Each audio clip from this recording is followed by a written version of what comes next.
ابھی جو میں نے آپ کے سامنے تلاوت کی ہے ذرنی ومن خلقت وحیدا، یہ سورہ مدثر کی آیات ہیں، آیت نمبر 11۔ یہ ایک کافر کے بارے میں اللہ تعالیٰ نے نازل کی ہیں، اور یہ تقریباً 20 آیتیں اللہ تعالیٰ نے یہاں نازل کی ہیں، علیہا 19۔ اور جو تفسیری روایات میں اس کافر کے نام کا جو تذکرہ آتا ہے اس کا نام ہے ولید بن مغیرہ۔ انتہائی سخت کافر بھی تھا اور بہت زیادہ دولت مند بھی تھا، کہ اس کے کاروبار اور اس کے دولت کے ماشاءاللہ جو اللہ تعالیٰ نے اس کو عطا کیا تھا، وہ مکہ مکرمہ سے لے کر طائف تک اس کی تجارت کا سلسلہ پھیلا ہوا تھا، اور وہ حضرت ابوبکر رضی اللہ تعالیٰ عنہ کے پاس آیا کرتا تھا اور باقاعدہ آ کر قرآن سنا کرتا تھا۔ ایک دفعہ تو اتنا متاثر ہوا اور اس نے یہ اعتراف کیا کہ یہ کلام بالکل بے نظیر کلام ہے، اس کی کئی مثال نہیں مل سکتی ہے، اور یہ کسی انسان کا کلام نہیں ہو سکتا ہے۔ تو یہ بات جب حضرت اسے پتہ چلی ابو جہل کو، تو وہ اس کے پاس آیا اور اس نے آ کر اس کو غیرت دلائی کہ تم مسلمانوں کے پاس جا کر دولت حاصل کرتے ہو اور ان کی قرآن کو سنتے ہو۔ تو اس نے اس وقت جو ہے وہ اس کے سامنے توبہ کی اور کہا کہ آئندہ میں حضرت ابوبکر رضی اللہ تعالیٰ عنہ کے پاس کبھی نہیں جاؤں گا اور یہ کلام کبھی نہیں سنوں گا۔ دیکھو نا، کبھی خطرات ہوتے ہیں۔ میں نے چند دن پہلے آپ کے سامنے ایک بیان کیا تھا، اس میں میں نے کہا تھا کہ کبھی کبھی انسانی شکل کے اندر شیطان بن کر جو ہے وہ انسان کے قریب آتا ہے اور وسوسے ڈال کر اسے جو ہے حق سے پیچھے کر دیتا ہے۔ اب یہ ابو جہل مکمل شیطان ہے لیکن انسانی شکل میں تھا، اور وہ جو ہے ولید بن مغیرہ کے پاس آیا اور آ کر اس نے جو ہے اس طرح بہکایا اسے، اور وہ بہکاوے میں آ گیا۔ اس نے اس کے بعد کلام سنا ہی نہیں کبھی، کہ یہ تو ایسا جادوئی کلام ہے کہ یہ تو ہٹا دیتا ہے۔ پھر حج کے موقع پر ان سب نے ایک مشورہ کیا، اس میں ولید بن مغیرہ بھی تھا۔ اس نے کہا کہ اب جب لوگ آئیں گے اور اس کلام کے بارے میں پوچھیں گے اور نبی آخر الزمان کے بارے میں پوچھیں گے تو ہم انہیں کیا جواب دینا چاہیے؟ کوئی ایسی بات ہم ان کو کریں گے کہ جس کی وجہ سے وہ پیچھے ہٹ جائیں۔ اگر ہم نے اسے یہ کہا کہ یہ شعر و شاعری والا کلام ہے، لوگوں کے اوپر کوئی بات اثر نہیں کرے گی، لوگ اس کو سچائی مانیں گے۔ اگر ہم نے یہ کہا کہ یہ کاہن ہے اور یہ مستقبل کی باتیں بتاتا ہے تو اس پر بھی لوگ اعتماد نہیں کریں گے۔ اگر ہم نے یہ کہا کہ یہ جو ہے وہ شاعرانہ کلام کرتا ہے یا اسی طرح جو ہے کاہن ہے یا اسی طرح کوئی اور بات اگر ہم نے کہی تو لوگ نہیں مانیں گے۔ ہم ایک بات کہہ سکتے ہیں جس کی وجہ سے لوگ کچھ نہ کچھ متاثر ہوں گے، ہم کہیں گے کہ یہ جادوگر ہے، اور اس کے جس طرح جادو کی وجہ سے، جادوگر کی کارنامہ کی وجہ سے میاں اور بیوی کے اندر جدائی ہو جاتی ہے، اسی طرح اس کلام کو سننے کی وجہ سے آدمی اپنے کافر ماں باپ سے دور ہو جاتا ہے۔ جب ہم اس طرح لوگوں کو سمجھائیں گے تو لوگ اس کلام سے دور ہوتے چلے جائیں گے، لیکن جس کلام کو اللہ تعالیٰ کو قیامت تک پھیلانا ہو اور اللہ تعالیٰ کو اس کو جو ہے ترقی دینی ہو تو یہ ساری چیزیں اور یہ چال بازیاں، یہ ہتھ کنڈے کچھ بھی کام نہیں آتے ہیں۔ اور جس کو اللہ تعالیٰ کو ہدایت دینی ہوتی ہے، اللہ تعالیٰ اس کو اپنے غیبی نظام سے ہدایت دے دیتے ہیں۔ اب ان کی سوچیں، ان کی فکریں اور ان کی دولتیں بڑی عجیب انداز کی تھیں کہ جس کی وجہ سے یہ جو ہے اتنے زیادہ تکبر کے اندر مبتلا تھے۔ کہنے کا مقصد یہ ہے کہ بسا اوقات آدمی اگر ایمان کی نگرانی نہ کرے تو بسا اوقات ان فضولیات کے اندر آدمی خود بھی مبتلا ہو جاتا ہے۔ آج اگر کوئی غیر مسلم اگر اس طرح جہنم رسید ہوا ہے 1400 سال پہلے، تو اس زمانے میں بھی ہمارے مسلمان وہ قرآن سے اتنے قریب نہیں ہیں، اگر کہا جائے کہ وہ اتنے ہی دور ہیں تو یہ کوئی غلط بات نہیں ہوگی۔ تو بسا اوقات آدمی اگر اتنا زیادہ کلام الہی سے دور ہو جاتا ہے کہ اسے پتہ ہی نہیں چلتا کہ صحیح کیا ہے، غلط کیا ہے، حرام کیا ہے، حلال کیا ہے، جائز کیا ہے، ناجائز کیا ہے، بس وہ اپنے ایک انداز میں چلتا رہتا ہے۔ جہاں اس کو کوئی رکاوٹ محسوس ہوتی ہے وہ مال کے ذریعے یا اولاد کے ذریعے یا اپنی سورس کے ذریعے اس مسئلے کو حل کر لیتا ہے، اس میں وہ جائز اور ناجائز کو نہیں دیکھتا۔ پھر تو اس مسلمان میں اور اس کافر میں پھر فرق کیا رہے گا؟ کلمہ تو ایک جنت میں داخل ہونے کا ایک ذریعہ ہے، ایک پہلا اسٹیپ ہے، ایک سبب ہے۔ اس کے بعد پوری زندگی اس کلمے کے مطابق بھی تو لانی ہے، ورنہ ابو جہل بھی کلمہ پڑھ لیتا۔ تو یہاں اس کافر کا حال بیان کیا کہ ذرنی ومن خلقت وحیدا، اللہ تعالیٰ فرماتے ہیں کہ مجھے اور جس کو میں نے پیدا کیا ہے اکیلا، ہمیں اکیلا تم چھوڑ دو۔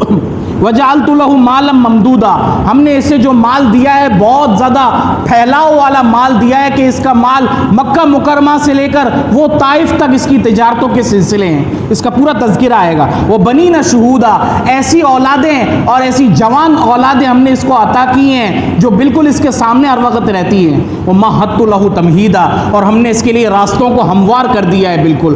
وہ ثم یطمع ونزید، پھر اس نے اور طمع کی، جیسے ہوتا ہی عام طور پر مال آتا ہے تو آدمی کہتا ہے آتا ہی رہے آتا ہی رہے آتا ہی رہے، یہ بھی ایک بیماری ہے، یہ صرف کافروں میں نہیں ہوتی، یہ مسلمانوں میں بھی ہوتی ہے، اور یہ زیادہ مال کمانا گو حلال ہی کیوں نہ ہو، یہ بھی ایک بیماری ہے۔ اس کو اچھا نہ سمجھے آدمی کہ بھئی زیادہ میں کما رہا ہوں اور حلال کما رہا ہوں، بہت زیادہ دولت بھی آدمی کے لیے بیماری کا سبب بن جاتی ہے۔ جسمانی بیماریاں تو وہ لے کے ہی آتی ہے، اس سے وہ دولت اپنی نکاسی کا نظام نکال لیتی ہے، اور روحانی بیماریوں میں تو آدمی ویسے ہی یوں مبتلا ہوتا ہے کہ وہ اپنا روحانی ڈاکٹر کسی کو تسلیم کرنے کے لیے تیار ہی نہیں ہے۔ وہ کہتا ہے آج کے مولوی تو یہ ہمارے جیسے ہی ہیں۔ بھائی ہمارے جیسے نہیں ہیں یہ، آپ ان کی زندگیوں میں آئیں گے تو آپ کو پتہ چلے گا۔ ثم یطمع ونزید، پھر اس نے طمع کی اور لالچ کی کہ مجھے اور زیادہ ملنا چاہیے۔ کلا، ہرگز نہیں، انہ کان لآیاتنا عنیدا، یہ ہماری آیات کا سرکش آدمی ہے اور جھٹلانے والا ہے۔ سأرہقہ صعودا، ہم اس کو اتنی صعود کی چڑھائی کے اوپر چڑھا کر رہیں گے۔ جہنم کی ایک وادی کا نام لکھا ہے کہ سعود اس کا نام ہے، صاد سے ہی۔ انہ کیوں؟ اس لیے کہ اس نے سوچ و بچار کی، وقدر، اور کوئی فیصلہ کیا اس نے، اور ایک اپنی طرف سے ایک بات بنائی، وقدرہ، بات بنائی، فقتل کیف قدر، اللہ تعالیٰ اس کے اوپر لعنت دے رہے ہیں۔ فرمایا کہ اللہ کی مار پڑے اس شخص کے اوپر کہ اس نے کیسے جو ہے وہ ایسی بات بنا لی ہے۔ پھر اللہ تعالیٰ فرمایا ثم قتل کیف قدر، کہ اللہ تعالیٰ فرمانے کہ اللہ تعالیٰ کی مار پڑے کہ کیسے اس نے اپنی طرف سے بات بنائی ہے کہ اس سچے اور پکے کلام کو جو قیامت تک کے لیے ہدایت ہے اس کے بارے میں اس نے کہا ہے کہ یہ جادوئی کلام ہے۔ اس وجہ سے اللہ تعالیٰ نے اس کو 2 دفعہ اللہ تعالیٰ بد دعا دے رہے ہیں۔ یہاں بات ختم ہو جاتی ہے کہ کوئی اللہ تعالیٰ کی مار میں آیا ہوا ہو تو اس کا کیا حال ہوگا۔ یہ وہ اندرونی خباثتیں ہیں، جب آدمی اپنے دل کی اصلاح نہیں کرتا تو وہ اللہ کی مار میں ہر وقت پڑا رہتا ہے، اور ہر وقت اس کے دل کے اندر ایک جنگ چلتی رہتی ہے، یا تو اللہ سے چلتی رہتی ہے یا اللہ کے دوستوں کے ساتھ اس کی جنگ چلتی رہتی ہے کہ یہ کہہ دوں گا، وہ کہہ دوں گا، یہ کر لوں گا۔ اندر سے جو لالچ آیا ہوا ہے، اپنی منمانی چلانی ہے، اپنی زندگی کو بنانے کا ایک اپنا ایک اسٹیٹس، ایک سوسائٹی رکھی ہوئی ہے، اس کے اوپر وہ چلنا چاہتا ہے۔ کامیابی اس میں نہیں ہے میرے دوستو بزرگوں، اللہ تعالیٰ نے کامیابی قرآن میں رکھی ہے۔ ثم نظر، پھر اس نے غور و فکر دوبارہ کیا، ثم عبسا، پھر اس نے تیوری چڑھائی، وہ بصرا، اور اپنے منہ کو چڑھایا، ثم ادبرا، پھر پیٹھ پھیری، واستکبرا، اور تکبر اختیار کیا۔ یہ آدمی انسان جب دولت زیادہ آ جائے، یہ ولید بن مغیرہ کے بارے میں ہی ساری آیتیں میں آپ کے سامنے پڑھ رہا ہوں، جب آدمی کے پاس دولت زیادہ آ جائے اور عیش و آرام کی زندگی ہو، راستے ہموار ہوں، ہر وقت جوان اولاد سامنے بیٹھی ہوئی ہو، اور ہر جو ہے وہ چیزیں میسر ہوں، تو آدمی کہتا ہے میرا کون کیا بگاڑ سکتا ہے، تو پھر وہ انسان تکبر میں آ جاتا ہے۔ تو اللہ تعالیٰ نے فرمایا کہ جب تکبر میں آیا فقال ان ھذا الا سحر یؤثر، اور جب یہ اتنا تکبر میں آیا، اتنا تکبر میں آیا کہ ایک دفعہ اس کلام کو یہ کہہ چکا ہے کہ یہ بے نظیر کلام ہے، اس کے بعد اس نے یہ بات کہی ہے کہ یہ تو ایسا جادو ہے یؤثر جو اثر کر کے چھوڑتا ہے، اور آدمی کو اپنے کافر ماں باپ سے جدا کر کے چھوڑے گا۔ خاندانوں میں یہ کلام لڑائیاں کروا کر چھوڑتا ہے، جدائیاں اور نفرتیں کروا کر چھوڑتا ہے یہ کلام۔ اس کی ذہنیت دیکھو یہ تھی، الا سحر یؤثر، ایسا جادوئی کلام ہے یؤثر جو نعوذ باللہ اثر کر کے رکھتا ہے۔ اگر وہ اسی کلام کو اللہ کا معجزہ کہہ دیتا کہ واقعتاً یہ انسان کا کلام تو نہیں ہے، لیکن جس نے یہ کلام اللہ تعالیٰ نے اتارا ہے اس کی تو واقعی کوئی مثال نہیں ملی، تو کتنے لوگوں نے، عربوں نے اسی طرح ہدایت حاصل کی۔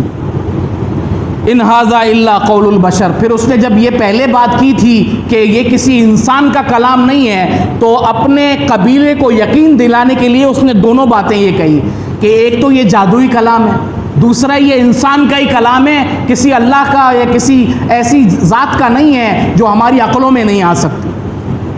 تو یہ دونوں باتیں ہیں۔ اپنی پہلی والی بات، ابو جہل نے اصل میں اس کو یہ بھی بتایا تھا کہ تمہاری بات پر اس طرح کوئی یقین نہیں کرے گا، قبیلے کے سامنے آ کر اس بات کا اعتراف کرو کہ تم جو ہے اس کلام کو نہیں مانتے ہو، اور تو اس نے اس طرح کہا کہ فقال ان ھذا، پہلے تو تکبر اختیار کیا، پیٹ پھیری، اور پھر جو ہے اپنے متکبرانہ انداز میں آ کر اس نے کہا کہ ان ھذا الا سحر یؤثر، یہ تو بالکل سحرانی کلام ہے جو اثر کر کے چھوڑتا ہے، اور ان ھذا الا قول البشر، انسانی کلام ہے، اس کے پیچھے مت جاؤ، تم برباد ہو جاؤ گے، نعوذ باللہ من ذالک۔ سوسلیہ سقر، اللہ تعالیٰ نے فرمایا کہ ہم بھی اسے سقر کے اندر ڈال کے چھوڑیں گے۔